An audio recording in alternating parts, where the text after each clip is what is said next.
베드로후서 3장 14절 18절 말씀 가지고 예수님의 재림을 고대하는 사람들 이런 제목으로 함께 은혜를 나누겠습니다. 사람은 태어나는 순간부터 정말 마지막 죽음을 향해서 달려가고 있습니다. 그럼에도 불구하고 그 정말 죽음이 언제인지 아는 사람은 아무도 없지요. 어떤 사람은 종말이 오는 것을 인정하지 못하고 자꾸 피하려고 들지만 그러나 피할 길은 없습니다. 돈으로도 권력으로도 아무리 의학과 기술을 발전시켜도 죽음을 피할 수 있는 길은 전혀 없습니다. 그러나 인간의 종말인 죽음을 피할 수 있는 길이 한 가지 있습니다. 그것은 인간의 유한한 시간과 영원히 만나는 것입니다. 인간에게 주어진 이 시간이 영원을 만날 때 그 유한한 시간은 영원으로 변하게 되는 것입니다. 자, 그렇다면 유한한 인간의 시간이 영원과 만날 수 있는 방법은 무엇일까요? 덴마크 유명한 철학자인 키에르케고르는 사람을 시간이라고 정의하고 하나님을 영원이라고 정의하면서 이 둘을 비교하는 글을 남겼습니다. 이 둘 사이에는 영원한 질적 차이가 있다. 그렇다면 하나님과 사람, 영혼과 시간 사이의 차이를 어떻게 극복하며 둘이 만날 수 있을 것인가 질문하고요. 그에 대한 대답으로 영원이신 하나님 쪽에서 유한한 시간 속에 살아가는 사람 쪽으로 스스로 다가와서 만날 때 이 만남은 이루어지는 것이다. 이렇게 기록했습니다. 그러니까 영원하신 하나님의 아들 예수 그리스도께서 사람의 몸으로 인간의 시간, 역사 속에 찾아오신 것입니다. 이것이 곧 영원히 유한한 인간의 시간을 만남으로써 그 예수 그리스도를 만난 사람은 모두 다 영원한 생명을 얻게 된다는 것입니다. 그러니까 예수 그리스도의 초림, 2000년 전에 예수님이 이 땅에 오신 이것은 그러니까 인간의 역사의 시간 속으로 영원하신 하나님이 찾아오신 것이죠. 그래서 세상의 모든 사람들은 예수님께서 이 땅에 찾아오신 날을 시간의 기준으로 삼고 있습니다. 사용하고 있죠. 그래서 예수님이 이전의 시간을 BC, Before Christ, BC라고 말하고요. 예수님이 오신 이후를 AD, Anno Domini, Año del Señor 그런 뜻이죠. 주님이 오신 해, 그것이 서기 1년입니다. 지구상에 있는 모든 사람들은 다 그 날짜를 사용하고 있죠. 하나님이 인간의 시간 속에 찾아오셨다. 그것은 누구도 부인할 수 없는 역사적 사실이니까요. 이렇게 유한한 존재가 영원하신 하나님의 아들이신 예수님을 만날 때 우리는 영원한 존재로 변하게 되는 것이죠. 과거 2015년 전에 인류의 역사 속에 인간의 시간 속에 찾아오신 예수님께서는 이제 이 인간의 유한한 시간, 역사를 마감하기 위해서 그 시간과 역사 속에 다시 찾아오시겠다는 겁니다. 영원하신 하나님의 아들 예수님을 구주로 믿고 그분의 말씀에 귀를 기울이고 순종하며 준비된 사람은 다시 오실 예수님 앞에서 예수님과 함께 영원한 하나님의 나라에 들어가게 될 것입니다. 영원한 존재로 바뀌는 거예요. 근데 그 영원한 시간이 예수님과 하나님과 함께 하나님의 나라에서 영원히 사는 것이냐, 아니면 지옥에 버려져서 고통 중에 영원히 살 것인가, 이것이 매우 중요한 문제입니다. 그래서 예수 그리스도를 주인으로 모신 그리스도인들은 다시 오실 주님과 함께 영원히 들어가게 될 그날을 준비하고 고대하며 기다리는 사람이 되어야 하는 것입니다. 그러기 위해서 우리가 지난 시간 말씀 묵상했죠. 예수 그리스도의 재림을 준비하는 사람들은 뭐가 필요하다? 믿음과 인내, 거룩한 행실, 경건한 삶, 그날을 사모하고 기다리는 사람이 되어야 한다는 거예요. 질문해 보세요. 우리는 정말 예수님 오실 날을 사모하고 있나요? 오늘 말씀은 예수님이 오실 날을 바라고 고대하는 사람이 되어야 한다는 거예요. 그게 진정한 그리스도인들이죠. 예수님이 오실 날을 정말 고대하고 기다리고 계시나요? 그렇다면 예수 그리스도의 다시 오실 날을 고대하는 사람이라면 어떻게 살아가야 할까요? 어떻게 살아가고 있나요? 입으로만 말하는 게 아니라 실제로 삶을 통해서 그렇게 고대하고 기다리는 사람이 되어야 하겠죠? 그 첫째는 흠과 티가 없이 주 앞에 설 수 있도록 힘써야 합니다. 14절 말씀 보세요. 그러므로 사랑하는 자들아 너희가 이것을 바라보고 있다는 거예요. 기다리고 있다는 거예요. 예수님 오실 날을 소망하고 있다는 겁니다. 그러려면 어떻게 해야 돼? 주 앞에서 점도 없고 흠도 없이 평강 가운데 나타나기를 힘쓰라. 그렇게 하고 있나요? 주께서 다시 오심을 믿고 그날을 고대하며 살아가는 그리스도인들은 평강 가운데 주님 앞에 설 날을 위해서 힘써야 한다는 거예요. 점도 없고 흠이 없는 모습으로 설 수 있도록 하라. 여기 중요한 핵심적인 키워드는 힘쓰라죠. 힘쓰라에 동그라미 딱 쳐놓으세요. 힘쓰라 명령입니다. 명령이에요. 그러니까 우리는 반드시 순종해야 돼요. 이 힘쓰라고 하는 헬라 원어의 뜻은 뭐냐면 열심을 낸다, 몹시 애쓰다, 추구하는 일에 열정을 다한다, 그런 뜻이에요. 열정을 다하는 거예요. 이 에스파뇰 성경에 보면 procurar con diligencia, procurar 노력하는 거죠. 계속 애쓰고 노력하는 거죠. con diligencia, 부지런함으로. 무엇을 부지런히 힘쓰고 있나요? 노력하고 있나요? 세상에서 잘 먹고 잘 사는 것을 위해서 우리 열심히 일해야죠. 우리의 주어진 일. 그런데 주님이 오실 날을 위해서 정말 열심히 노력하고 준비하고 있나요? 중요한 문제입니다. 주님의 명령이니까 반드시 순종해야 돼요. 그러니까 주님께서 오실 그날을 믿는다면 마땅히 주님 앞에서 평강 가운데 설 수 있도록 힘써야 된다. 이게 중요한 단어예요. 평강 가운데 다시 오실 주님을 만날 수 있도록 힘써라. 다시 말하면 예수님이 오시는 날 이 세상의 모든 사람들은 둘 중에 하나예요. 평강 가운데서 주님을 맞이하든지 아니면 하나님의 공의 앞에서 심판으로 만나든지 둘 중에 하나라니까요. 그러니까 평강 가운데서 주님을 맞이할 수 있도록 힘쓰라는 거예요. 그러니까 어떤 사람이 평강 가운데 주님을 맞이할 수 있겠어요? 그러니까 평소에 하나님과의 관계 속에서 하나님과 화목한 관계 속에 살아가는 사람이 되어야 하겠지요. 이 평강이라고 하는 것은 어떨 때 주어지는 겁니까? 세상에서 힘을 얻고 부와 영광을 누리면 평안한 것일까요? 평강을 얻을 수 있나요? 세상에 문제가 없이 아무 문제도 없는, 그게 아니죠. 평강은 죄가 사라진 곳에 임하는 것이 평안입니다. 이 평안은 죄가 있으면 절대 평안이 없어요. 이 죄의 문제가 해결된 상태에서 하나님과 화목할 때 참된 평안이 찾아오는 것입니다. 이 평강이라고 하는 것은 죄사함 받고 구원받은 자에게 주시는 하나님의 은혜의 선물이에요.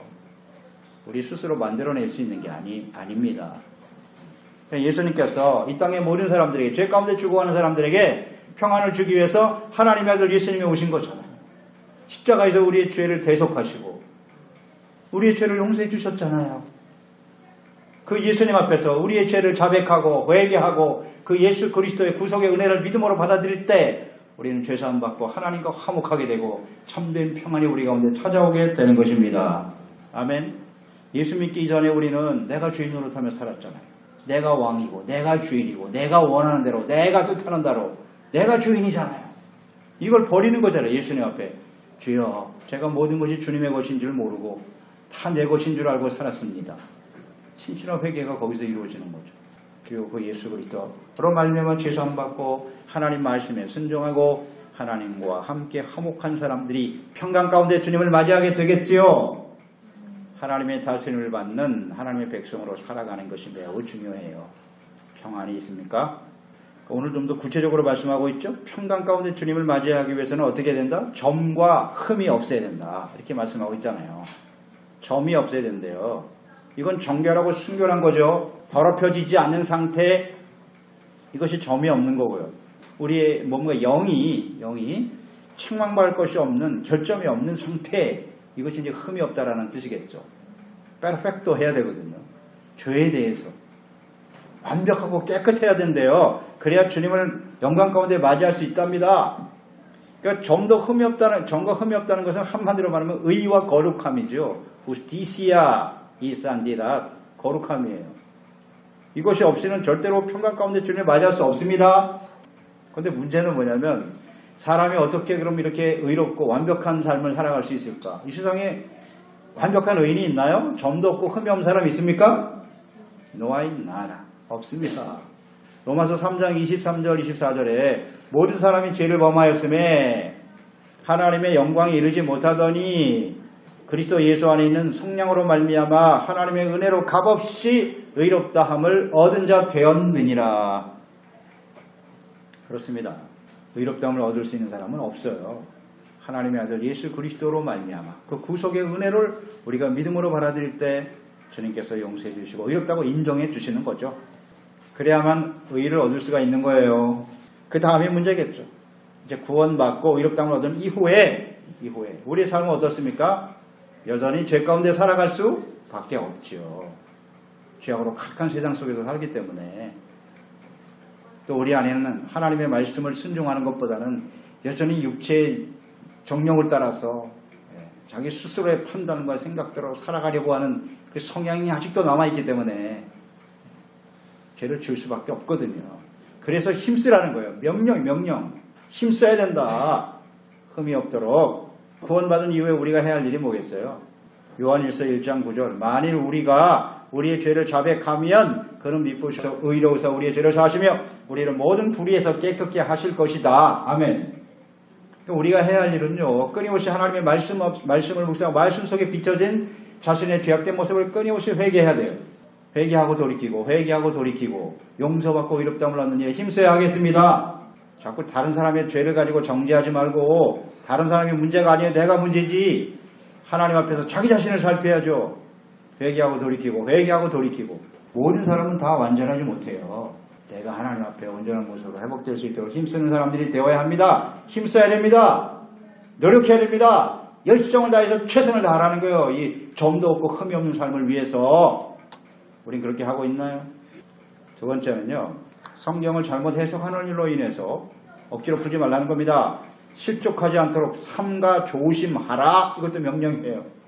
15절 16절 말씀 보세요. 또 우리 주의 오래 참으심이 구원이 될 줄로 여겨라. 우리가 사랑하는 형제 바울도 그 받은 죄대로 너에게 이같이 썼다. 또 그 모든 편지에도 이런 일에 관하여 말하였으되 그 중에 알기 어려운 것이 더러 있으리 무식한 자들과 굳세지 못한 자들이 다른 성경과 같이 그것도 억지로 풀다가 스스로 멸망에 이르느니라 그랬어요. 예수님의 재림이 오랫동안 이루어지지 않음으로 인해서 예수님의 재림을 조롱하는 사람들이 있었다. 마지막 때는 이런 사람들이 더욱 두드러진다 그랬어요. 그러니까 예수님의 재림이 아직 성취되지 않은 이유에 대해서 분명히 말씀하고 있죠. 모든 사람이 회개하고 구원받기를 원하신다는 거예요. 주의 오래 참으심이 구원이 될 줄로 여겨라. 예수님이 아직도 오시지 않는 이유는 많은 사람들이 복음을 듣고 구원받을 수 있도록 지금 기다리고 계시는 것이다. 그러니까 예수님의 하나님의 오래 참으심이 곧 사랑이죠. 그 사랑으로 인해서 지금 연기되고 있는 것이다. 이것은 분명하다.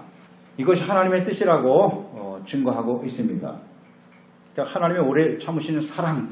그러니까 주님 오시는 날까지 우리는 끊임없이 회개하고 돌이키고 구원받을 수 있도록 다른 사람들이 복음을 듣고 구원받을 수 있도록 또 우리가 다른 사람은 구원하되 나는 구원받지 못할까 봐 두려워하는 마음으로 회개하고 돌이키는 모습으로 주님을 섬기는 것이 필요하다라는 것입니다. 이러한 하나님의 뜻을 깨닫지 못하고 성경을 잘못 해석하고 있는 사람들이 있다는 거죠.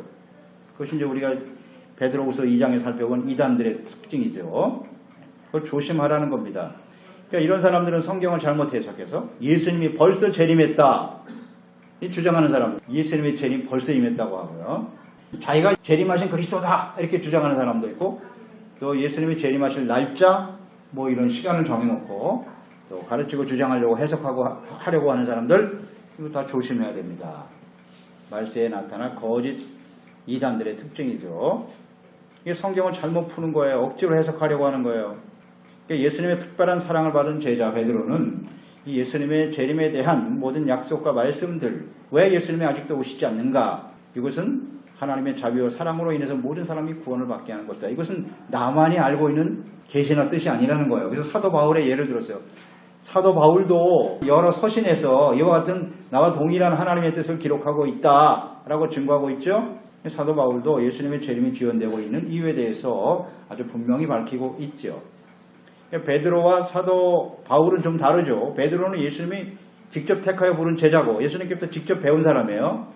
그러나 사도 바울은 그 당시에 예수님과 제자들을 핍박하던 자죠. 반대편에 서 있던 사람이에요. 그랬던 사도 바울이 예수님을 만나고 변화됐죠. 사도들을 통해서 배운 적이 없어요. 직접 하나님의 성령께서 임하셔서 예수 그리스도께서 하셨던 모든 말씀들을 그대로 다 배웠어요. 성령으로 말하면 다 깨달은 사람이 사도 바울이에요.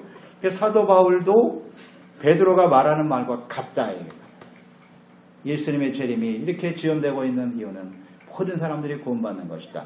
이것이 이제 로마서 2장 4절 같은 데 보면 나와 있죠. 혹 내가 하나님의 인자하심이 너를 인도하여 회개하게 하심을 알지 못하느냐? 그의 인자하심과 용납하심과 같이 길이 참으심이 풍성함을 멸시하느냐? 길이 참으시면서 모든 사람들이 구원받기를 기다리고 계신다. 로마서 9장 22절 이하에도 이스라엘을 참감람나무고 그 다음에 이방인들은 돌감람나무에 라고 표현을 하셨어요. 그래서 참감나무에 붙여진 가지다. 이방인은. 왜 이방인들이 지금 이렇게 구원받도록 하나님이 기다리시느냐? 참감람나무인 이스라엘이 시기나게 하여 지금 이방인들을 구원하고 있다는 겁니다. 그러니 때가 되면 이제 이스라엘 그들에게도 하나님의 복음의 말씀이 임할 것이다. 기다리고 계신다는 뜻을 이렇게 표현하여 설명했죠. 그래서 성경을 자신의 관점에서 이해하고 해석하고 적용시키려고 하는 것은 매우 위험합니다. 그래서 성경은 하나님의 말씀이기 때문에 그 성경은 성경으로 해석하는 것이 맞습니다. 성경에 나타난 말씀과 계시를 벗어난 무슨 자신의 주관적인 계시나 가르침, 해석 절대 있어서는 안 돼요. 이런 것들을 잘 분별할 줄 알아야 되죠. 성경을 전체적으로 이해하고 깨닫는 것이 매우 필요합니다. 성경 말씀이 성령의 감동하심을 받은 종들에 의해서 기록되었기 때문에 성령으로 거듭나지 못한 사람들, 하나님의 영이 아닌 사탄의 영을 가진 사람들, 그들도 성경을 말할 수 있어요. 얼마든지. 읽을 수 있죠. 자기 스스로 깨달을 수 있겠죠. 그러면서 가르치는 거예요. 또 믿음에 굳게 서지 못한 사람들도 있겠죠. 이런 사람들도 성경을 잘못 이해할 확률이 굉장히 높아요. 성경을 전체적으로 이해하지 못하니까 잘못 하나님의 말씀을 받아들여서 오히려 성경으로 인해서 시험 드는 사람도 많아요. 말씀 듣다가 시험 들고 제대로 이해하지 못하니까 하나님의 뜻을. 이것을 굉장히 조심해야 된다는 겁니다. 그래서 요한계시록 22장 18절 이하에 말씀하셨죠. 내가 이 두루마리의 예언의 말씀을 듣는 모든 사람에게 증언하노니 만일 누구든지 이것들 외에 더하면 하나님이 이 두루마리에 기록된 재앙들을 그에게 더하실 것이요. 만일 누구든지 이 두루마리의 예언의 말씀에 제하여 버리면 하나님이 이 두루마리에 기록된 생명나무 및 거룩한 성에 참여함을 제하여 버리시리라. 아멘. 성경에 기록된 말씀 이외에 더하거나 빼면 그 재앙이 그들에게 그대로 임하는 거예요. 계시록에 임할 마지막 재앙이 그들에게 임할 것이다. 이 말씀을 굉장히 무겁게 여기는 경향이 있어요. 그래서 이 하나님의 말씀을 잘못 해석하면 안 되니까. 특히 요한계시록은 상징적인 표현도 많고 계시의 말씀이기 때문에 이걸 잘못 해석하면 이렇게 하나님께서 재앙이 임한다 그랬잖아요. 그래서 아예 해석을 안 하는 사람도 있어. 성경 말씀, 요한계시록의 말씀을 전혀 가르치려고 하지 않아요. 그것도 잘못된 거죠. 아니 하나님께서 우리가 알아듣지 못할 말씀을 주실 리가 있나. 그걸 잘못된 자기 주관적인 해석으로 들어가서 풀으려고 하니까 이상해지는 거죠.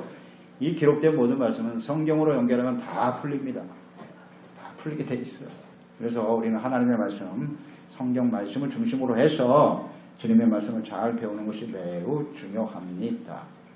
예수님의 재림이 지금 계속 지연되고 있다는 것은 주님의 사랑이라는 거예요. 오래 참고 계시다. 이거 잘못 해석해서는 안 된다.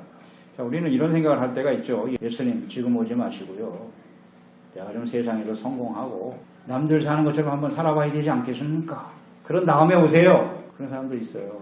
그런 생각을 하는 사람도 있다고요. 우리 지혜들 간에는 그런 사람이 없기를 바랍니다. 주님께서는요. 우리가 세상에서 부귀 영화를 누리고 잘 먹고 잘 살 때까지 기다리시느라고 안 오시는 게 아니에요.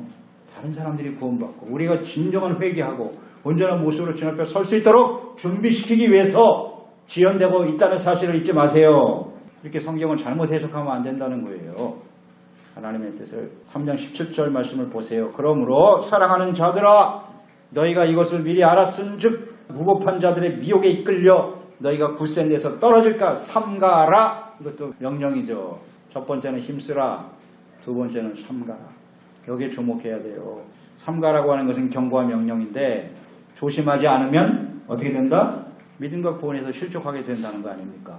그러니까 삼가라는 거 아니에요. 성경을 잘못 해석하고 거짓 계시와 가르침으로 미혹하는 거짓 그리스도 이단들이 판을 친단 말이죠. 무법한 자들의 그들에겐 법이 없어요.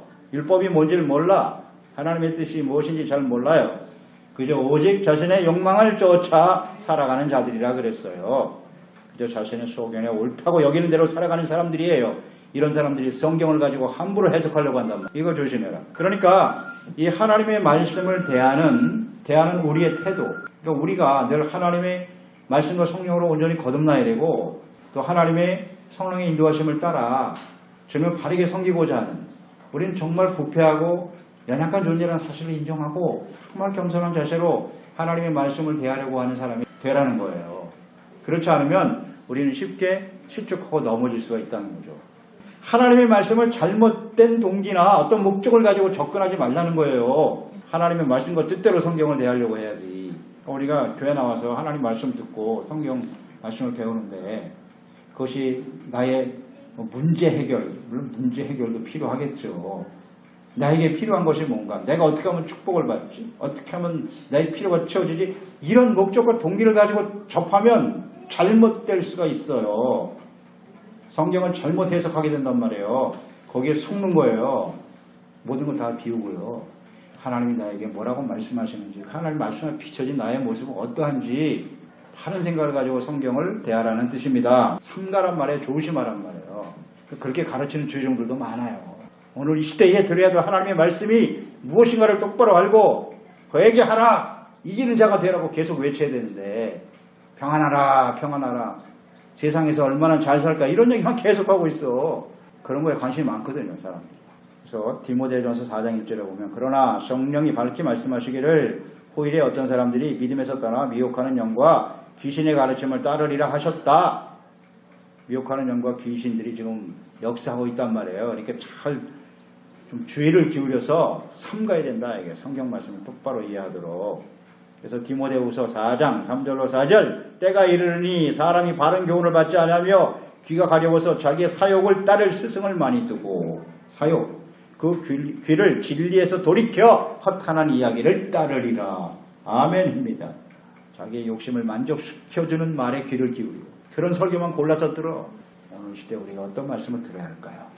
그래서 성경을 잘못 해석하거나 잘못 접함으로써 실족하는 일이 없도록 삼가야 합니다. 마지막 세 번째, 예수 그리스도의 재림을 고대하는 사람은요, 예수 그리스도 안에서 그 은혜와 지식 안에서 성장해야 합니다. 자라가라. 오늘 세 가지의 경고와 명령이 있어요. 힘쓰라, 삼가라, 자라가라. 이게 핵심입니다. 18절 말씀 보세요. 오직 우리 주 곧 구주 예수 그리스도의 은혜와 그를 아는 지식에서 자라가라. 영광이 이제와 영원한 날까지 그에게 있을지어다. 아멘.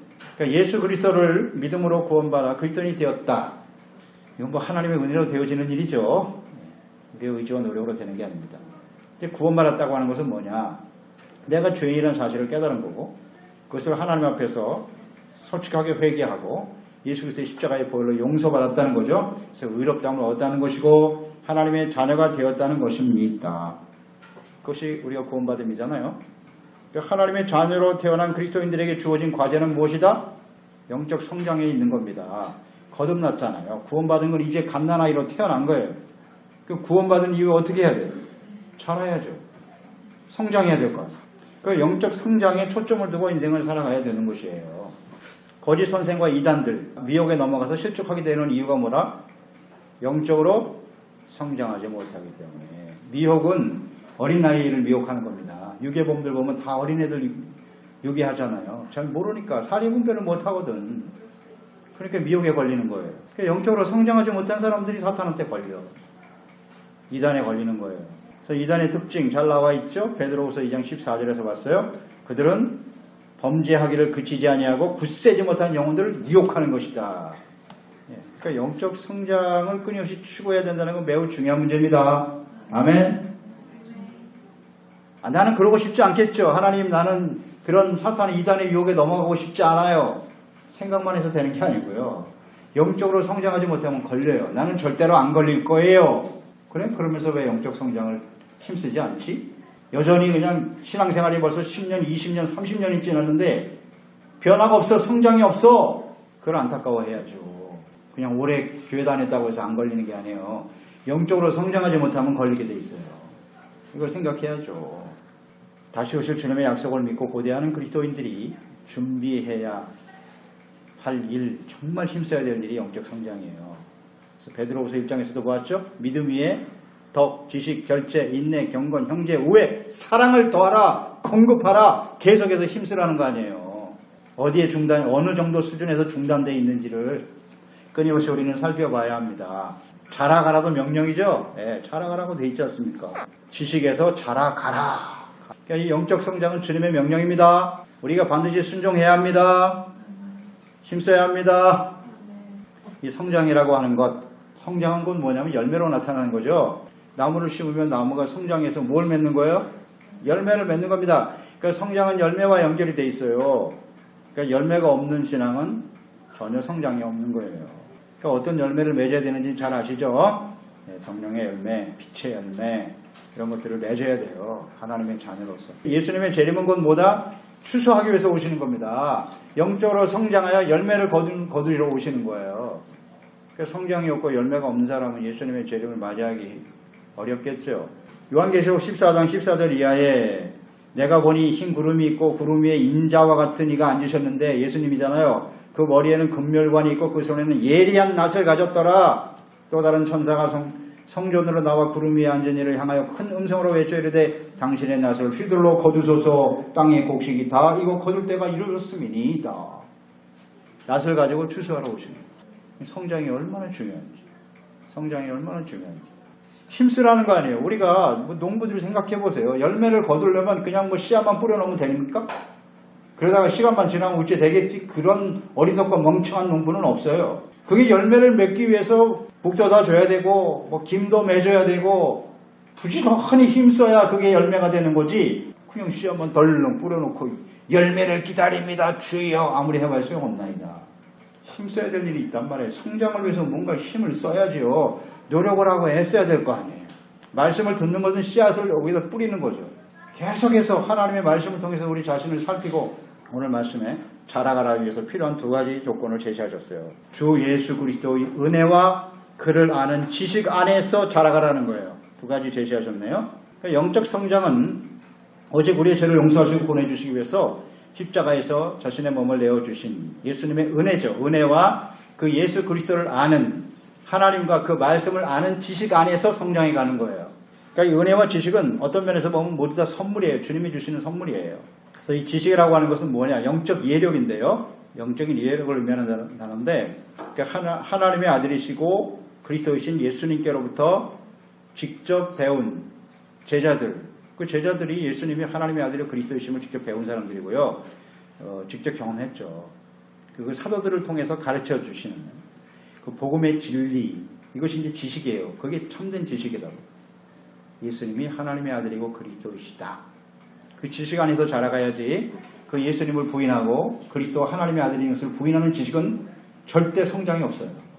그런 지식들이 많아요. 잘못된 지식들이 많다고요. 예수님을 만나고 경험한 사람들은 그 당시에 무수히 많았어요. 근데 예수님과 그분의 그 사역에 대해서 기록한 글도 굉장히 많아요. 근데 예수님이 누구신지 잘 몰라요. 예수님께서 마태복음 16장에 제자들에게 물으셨잖아요. 야, 세상 사람들이 나를 뭐라고 하더냐? 그 사람들이 엘리야라고 합디다. 엘리야가 다시 살아났나 봐요. 세례 요한이라고 하고 예레미야와 같은 선지자 이렇게 얘기했다. 그러면 너희는 나를 누구라고 하느냐? 내가 누군데? 제자들에게 물으셨죠. 대답을 못해 제자들이. 그때 베드로가 일어나가지고 주는 그리스도요 살아계신 하나님의 아들입니다. 그래 정답. 그래 그건 내가 스스로 한 게 아니지. 내 아버지께서 너에게 알게 해주셨다는 거 아니에요. 예수 그리스도 그분이 그리스도요 하나님의 아들임을 아는 지식 안에서 성장해 가야만 하는 것입니다. 따라서 이 지식이라고 하는 것은요 한마디로 말하면 하나님의 말씀입니다. 기록된 성경 말씀이 지식의 의미예요. 그러니까 성경에 기록된 말씀만이 진리임을 믿고 배우고 그 안에서 성장해 가야 합니다. 성경 말씀 이외에 그 어떤 계시나 가르침이나 주장, 그건 영적 성장이 아니라 오히려 미혹이 되어 사람들을 실족시키는 일인 거예요. 지식, 즉 하나님의 성경 말씀 안에서 하나님과 하나님의 뜻을 바르게 알고 성장해 가라. 하나님과 예수 그리스도를 배워가는 겁니다. 그 뜻을 배워가는 거예요. 그 다음에 은혜 안에서 그랬죠. 그러니까 우리가 구원은 하나님의 은혜로 되어지는 것이고 이것은 하나님의 주권적인 선택이죠. 부르심. 그래서 예수 그리스도의 십자가의 구속의 은혜로 우리가 구원받게 되는 것인데 이 영적 성장도 역시 은혜로 되어진다는 사실 아십니까? 구원도 은혜로 받고 영적 성장도 은혜로 받는 거예요. 물론 우리가 해야 돼. 힘쓰라는 말, 삼가라는 말 우리가 해야 할 일이죠. 그걸 하지 말라는 게 아닙니다. 해야 돼요. 근데 그럼에도 불구하고 그 영적 성장도 하나님의 은혜로 되어진다는 사실 잊지 마세요. 그러니까 우리가 은혜 안에서 성장하기 위해서 우리가 필요한 태도는 무엇일까요? 자, 힘쓰고 노력해야 돼요. 우리도 해야 할 일이 있다는 거예요. 그걸 게을리하면 안 된다는 거고, 또 하나는 은혜 안에서 그렇게 자라가라는 거예요. 이 차이 무슨 의미냐는 거죠. 은혜 안에 자라가기 위해서는 뭐가 필요하다? 겸손이 겸손. 은혜 안에서 성장하라는 건 겸손하라는 겁니다. 내가 열심히 수고하고 노력해야 돼. 내가 열심히 기도하고 말씀 묵상하고 주님을 섬기는 데 힘쓰지만 그런 영적 성장의 열매와 결과를 맺는 것은 뭐다? 하나님의 은혜로 되는 거예요. 이거 놓치면 안 돼요. 무슨 뜻이냐면 우리가 열심히 수고해서 은혜 가운데 성장하는 게 아니라 나의 수고와 노력만으로 어떤 열매를 맺고 어떤 결과를 맺으면 어떻게 돼요? 100% 교만해지는 거예요. 교만. 이걸 조심하라는 겁니다. 교만이 들어가면 그것은 열매가 아니에요. 열매가 아닙니다. 은혜 안에서 늘 겸손한 자세로 하나님의 도우심을 구하고 그래서 어떤 열매를 맺을 때 그것이 하나님이 기뻐하시는 열매가 되는 것입니다. 아멘. 은혜 안에서 자라가라는 거 잊지 마세요. 그러니까 겸손하게 되니까 겸손한 모습으로 주님의 은혜 가운데 성장한 사람은 어떤 열매가 나타난다고요? 감사죠. 감사. 언제든지 감사가 넘쳐요. 교만한 사람에겐 감사가 없어요. 자기의 영광만을 나타내죠. 그러니까 오늘 이 말씀의 8절, 이 8절 말씀이 18절 말씀이죠? 18절 말씀 한번 보세요. 결론과 같은 말씀이잖아요. 모든 영광을 하나님께 돌려라. 이렇게 나와 있잖아요. 영원토록 그에게 찬양과 영광을 돌릴지어다. 이렇게 분명히 약속하고 있죠.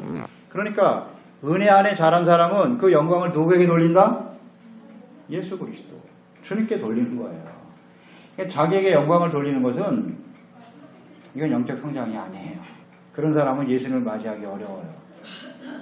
그래서 오늘 이 마지막 18절의 고백은 대단히 중요한 고백이라고 우리는 확신하게 되는 거예요. 자라가라 영광이 이제와 영원한 날까지 그에게 예수 그리스도 주님께만 있을지어다. 아멘입니다. 이게 베드로후서 마지막 결론이잖아요. 결론. 그러니까 우리 인생의 마지막 결론은 뭐예요? 주께 영광.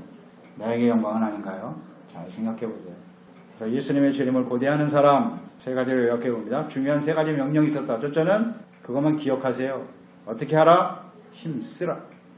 흠과 티가 없이 평강 가운데 주님 앞에 설 수 있도록 힘쓰란 말이에요. 힘쓰지 않으면 그건 말로만 고대하는 거지 주님을 기다리고 고대하는 사람은 아니에요. 두 번째는 삼가라 그랬잖아요. 삼가라. 뭘 삼가야 돼요? 성경 말씀을 잘못 이해하거나 잘못 가르치는 일에 빠져 실족하지 않도록 자의적으로 해석하지 말란 말이에요. 내가 원하는 대로 내 뜻대로 성경을 대하려고 하지 말라는 거예요. 그 다음에 세 번째는 자라가라. 자라가라. 성장해야 돼요. 영적 성장을 해서 자라가는 목적이 뭐다? 영광을 예수님께 돌리기 위해서. 아멘. 열매 맺기 위해서. 이것을 제대로 딱 우리가 붙잡고 예수님의 재림을 기다리고 준비하는 종들이 됩시다. 기도하겠습니다. 하나님 아버지, 오늘도 주님의 말씀을 대합니다. 예수님은 분명히 오시겠죠? 이 중에서 예수님의 재림을 믿지 않는다. 그리스도인이 아니겠죠.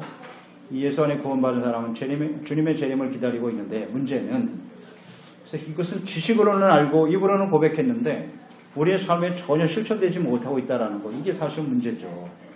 우리가 정말 예수님의 재림을 준비하고 예수님의 재림을 고대하며 살고 있나? 자, 오늘 우리의 사는 기대는 무엇입니까? 앞으로 1년 후에, 5년 후에, 10년 후에 우리가 걸고 있는 기대는 무엇입니까? 우리가 가지고 있는 소망은 무엇인가요? 궁극적으로 우리가 우리의 주어진 인생 속에 정말 기대하고 소망하는 일은 무엇일까요? 나도 알고 하나님도 아시겠죠. 오늘 이 말씀 앞에 우리가 그리스도인의 간절한 궁극적인 소망은 예수님의 재림입니다. 그날을 하루하루 기다리고 소망하면서 오늘 말씀처럼 힘쓰고 삼가고 잘 자라 성장해서 영광을 주님께 돌리는 저희들이 되게 하여 주시옵소서. 예수님의 이름으로 기도드리옵나이다.